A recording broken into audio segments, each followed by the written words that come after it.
Started investing at 24, which was unheard of. Wow. I did not come from money, and it took me a few years to save up a little enough for that first investment. What did that look like? After 24 is pretty young. It was really hard.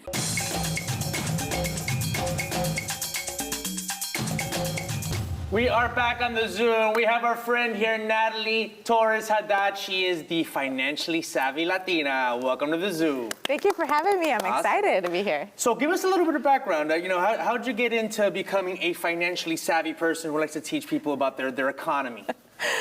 For me, it started early on. I think I was already exposed to I was obsessed with learning how people their behavior is with their money and how they manage their money. And so for me, growing up around Inglewood, California, which I'm representing, I definitely grew up around a lot of lack of resources. We definitely had a lot of cultural differences, but it was really difficult to see people actually prosper at the time. So that's what really made me want to learn more about how to manage my money, really learn financial literacy and what that means. And so I get to teach people now not only how to pay down their student debt, because I dealt with a lot of it myself, and also how to be able to make those right choices for them to have a better financial future. Nice.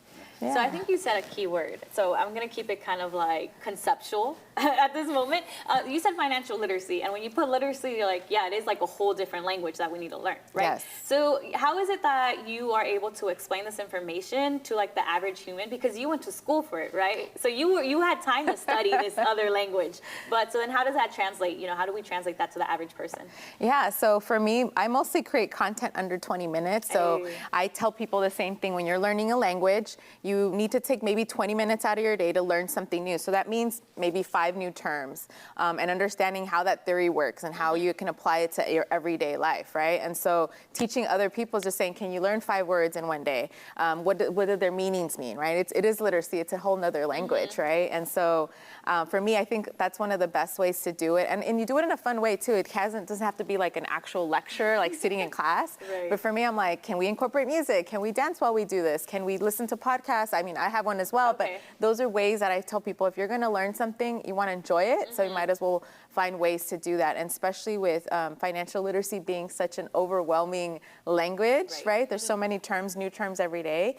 It's just taking little bites out of it, and that makes you a little bit more fluent in the language. Oh my God, that's intense. I'm just like, where do I even start? So your journey started though with your student debt, correct? Yes. So that was your own personal mission. Yes, and my personal, and the funny thing is, because I had my degrees in finance and international business. You're like, this needs to work out.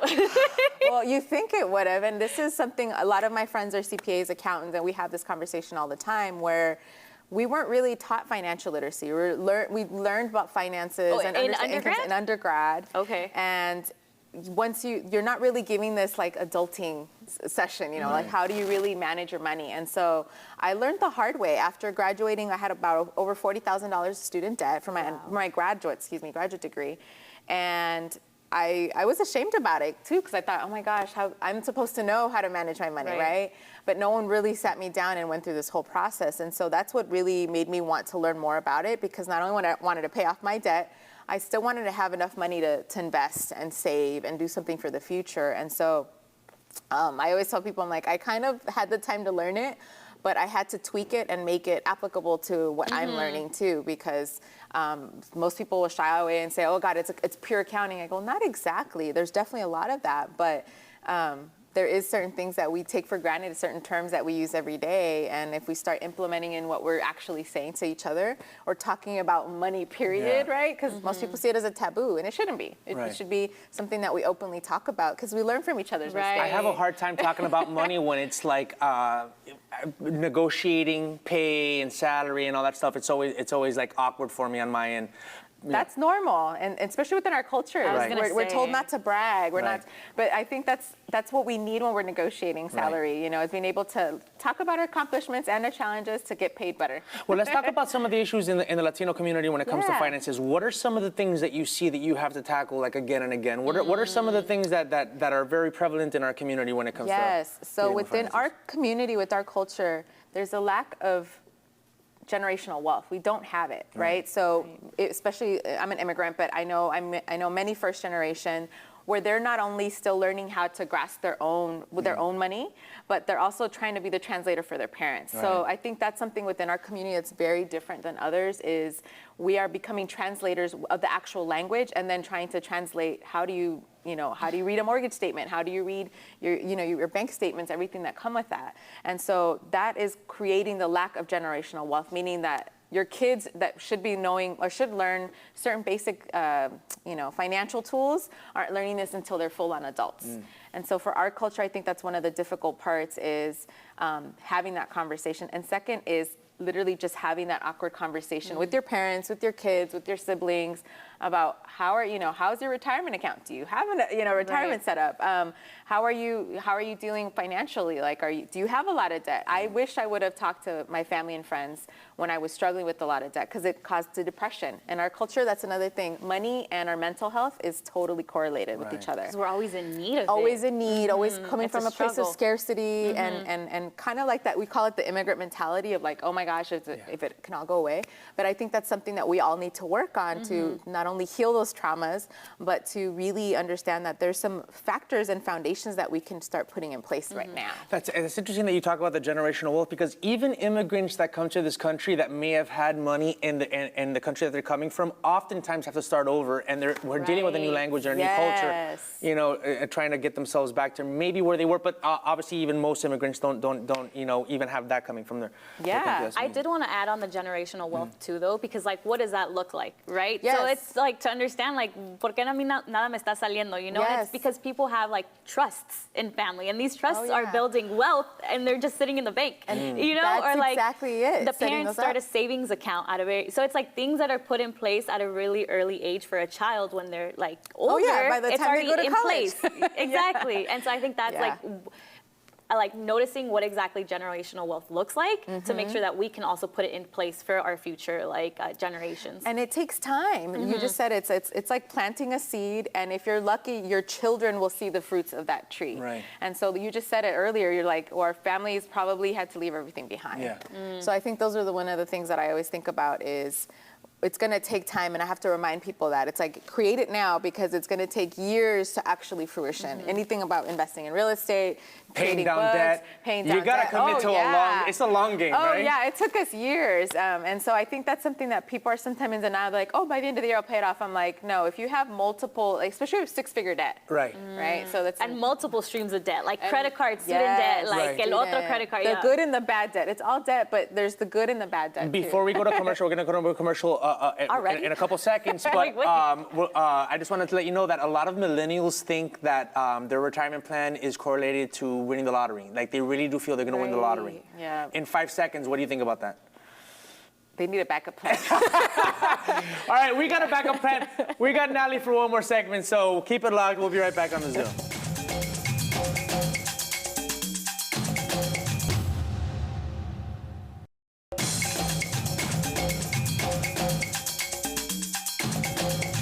Hey everyone, it's your favorite Zupul, AK, and today we are here with Natalie Torres Haddad, the financially savvy Latina, one and only, all right? So we were talking about before, patterns that we tend to see in our Latino community, right? And so that was like generational wealth, and then the second one, a fear of talking, right? Yes. So now let's talk about the things we have to do then. Like, there's several steps to reach financial freedom, but what are some of the basic ones that, you could give us a little tips on today? Yeah, I kind of like to relate it to like losing weight or trying to get into shape. Okay. You need to basically look at yourself and see what you all have. So all your debt, you need to have it all on one sheet. You need to figure out exactly to the penny, and then find out exactly how much money you have coming in. It sounds like a really simple step, but very few people actually do this. So when you take inventory of every single debt that you have, put it down from like how much interest rate, how much you owe, how much a minimum payment is, all on one sheet, and that's what my one-sheeter usually does. And then the second is find out how much income you have coming in. Then you can figure out, okay, am I making enough to pay off enough debt? So it's one way. Secondly is, figure out where you can cut some of that fat off. So, I mean, right now we're doing the best that we can, saving money and trying to figure out where we can, cut costs. But when we start having the conversations with our family and friends, maybe we'll have more potlucks. Maybe we'll pick places that are public, that are free.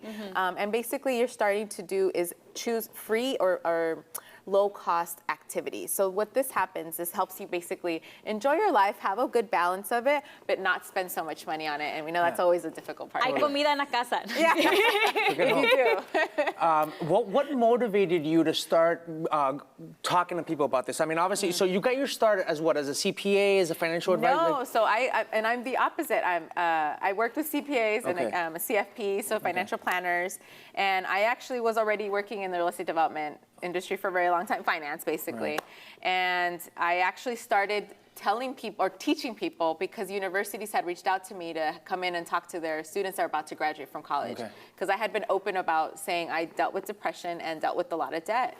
And they want to know how I did it and to show people do so. So that's how I kind of started off doing But that. at what point is it becomes a podcast? And tell us the name of your podcast and all that kind of stuff. So Because now you're going into media. You know, a lot of your career is it now usually also a wasn't media content creator, but it yes. comes from this financial. Yeah, and it come up with a different place. Exactly. I thought I was just going to be more of like the education, just the educational side, not just the advocate for it, but to teach, right?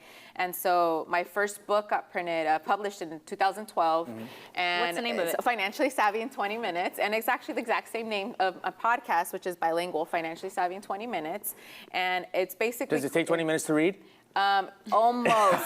if you're a fast reader, and ideally that's why I did it, was I wanted to do segments. I first wrote this really thick book, and my mom's like, who's gonna read that? True. So I ended up cutting it, making it smaller. And so the podcast, fast forward more than 3 years now, I started doing content in both languages, because now only where people are not coming to me and saying, you know, I'm understanding this concept, but how do I explain this to my parents or my abuelita, you know, it's like, oh yeah, we should probably have these words in Spanish, because the terms that we see like ROI, return on investment, do you know what that is in Spanish? Like right now I'm going blank on what it is, but you know what I'm saying? So these are actual acronyms and terms that we not only need to learn, but how do we teach those in our family? So Yeah, the acronyms are big. When you start seeing a bunch of acronyms, okay, what does this mean? Right. Jeez, What language? And that's a language, because Right. that's all I talk about. Like when I'm with other people that are financial experts, I'm like, we're talking in acronyms, full acronym, thinking, how are people supposed to understand what we're saying if we shorten it? We all do this. Like we do this with our own lingo in LA, right? So it's kind of that being able to come up with the glossary, and that's what I do, is give them kind of the I like fun tidbits. glossaries. Yeah, right? Yeah. I love how we're all talking super fast right now, and I'm like, oh, we're all Latino. Yes, exactly. Okay, so you made it so that your own family can understand what it is you're talking about. So if your own family can understand, the community will then understand, right? Yes. So we talked about the first book you published, but you actually have published or will publish 2 more? Yeah, so the Spanish version is officially out of last year, which was amazing. And the other 2 is actually teaching people how to invest in real estate at a young age, because that's something that really catapulted my career. I started investing at 24, which was unheard of. Wow. I did not come from money, and it took me a few years to save up a little enough for that first investment. What did that look like? You know, 24 is pretty young. It was really hard. I always tell people this because I think I was 16 when I first started investing, and I had a lot of student debt at the time too. She was meant. So I had to save while I was paying some debt off. I couldn't do both. And it all depends when you get into real estate. It depends the market. It's any market that you get into. How did you get inspired? Because here's the thing, you know, it's awesome that, you know, a lot of our audience are seeing, you know, a Latina woman, a Salvadorian woman who early on decided to do all these things because they might not have seen that before. Did you have a role model, or did you say, okay, I don't see anyone that looks like me doing this, but that doesn't matter. I'm going to be the person to do it. So I was lucky that I had mentors. Nothing like me, usually male, usually white. And for me, it was that I was frustrated not seeing representation. And very few women that I did see were usually not Latina, and if they were, they didn't look like me. And I wanted to see that, you know, brown people exist. We exist in, you know, in our communities. And so it still is a very lonely road sometimes, but I think that's the motivation behind it, because it's like we could see more people like us. So I had people that invested time and money and education, you could say to me, but I think that's part of the extra motivation. You're paying it back. Yes, so absolutely. that we see more little Natalie Torres, Haddad, because she's married to an amazing Jordanian man. Is he also in finance? Yes, he's not actually. He's an educator though, so you know, we're definitely. You teach him about finance. He helps you out in terms of curriculum, communication, everything. Perfect. Yeah. Okay, now it's time for us to guess her sign. Ooh. Okay. Should I go first, or do you go first? You should go first. Okay, I do this. Yeah, for everybody. eliminate though. Because you're very financially savvy and you have direction. You know what you're doing. You like to run your own business. I feel like I want to guess. Taurus. Oh my gosh. Really? Dead on. Yeah! Wow. Boo, boo, Dead on. boo, Yeah. boo, boo, Wow. I was he's gonna say it, yeah. My guess was gonna be Sagittarius. I would have gone with Sagittarius too. Yeah. You might have a Is that on your Sagittarius, chart? yeah. Right. Is No, it I in your think chart? I'm Okay, but do you see how? Okay, because here's the thing. They watch me get a lot of them wrong. I mean, if you're guessing people's signs, you're gonna get a lot wrong. I was But here it's because to I don't witness know. it. Well, because here's the thing. I don't know all the signs a lot, but I actually wrote a book recently, and it's based on a person's Congrats. life who I wrote it with, and he's a Taurus. Oh, yes. And he's very financial, and he's very like, you know. Yeah, we're like really organized when we need to be. I have to convince him that my ideas are his ideas. Oh, stubbornness is another one. Yeah. It's a bull. It's a bull. And I'm an Aries, so I'm a Ram. So it's a colliding. All right, AK, this is the most important thing from the segment. Did you learn what you needed to learn so that you can be like the next great Latina in finance? Yes.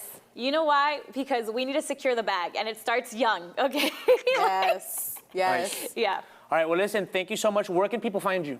You could find me Financially Savvy Latina or anything that is financially savvy in 20 minutes. Awesome. We'll look you up. Well, So thank you for easy. coming. Why wouldn't you? Thank you for having me. right. Thank you for coming. And thank you for Natalia Herreras, who's part of the LA TV network crew, for being on the show as well. Keep watching The Zoo, and you can find more videos. Go to latv.com/The Zoo and follow us, The Zoo, on LA TV. Peace.